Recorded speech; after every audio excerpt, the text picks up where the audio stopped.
The gentlelady from Texas is recognized.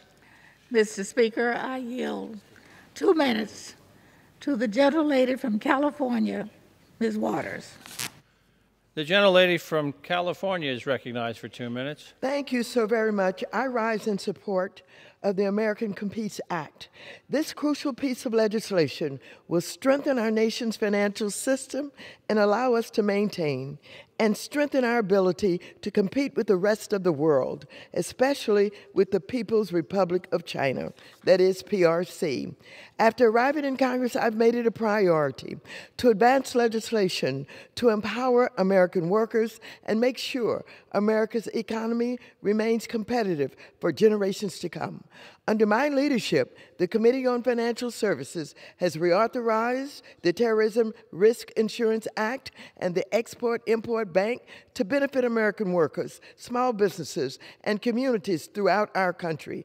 Set aside $60 billion of Paycheck Protection Program, that is PPP funds, for community lenders to lend to some of the smallest businesses, including minority and women-owned businesses, protected small investors and businesses from bad practices on Wall Street to give everyone a fair shot in our capital markets. Today, I continue that leadership with the American Competes Act, including several provisions from our committee that, among other things, will combat ransomware attacks, strengthen Defense Production Act authorities to protect the supply chains of medical materials, and more.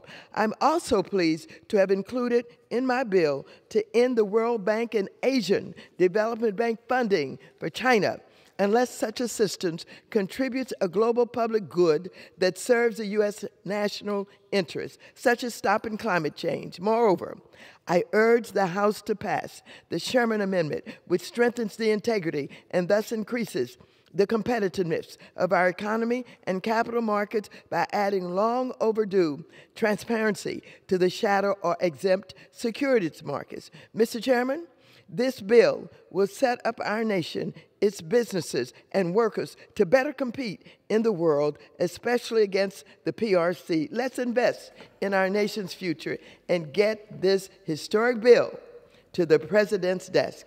I urge an aye vote, and I yield back the balance of my time.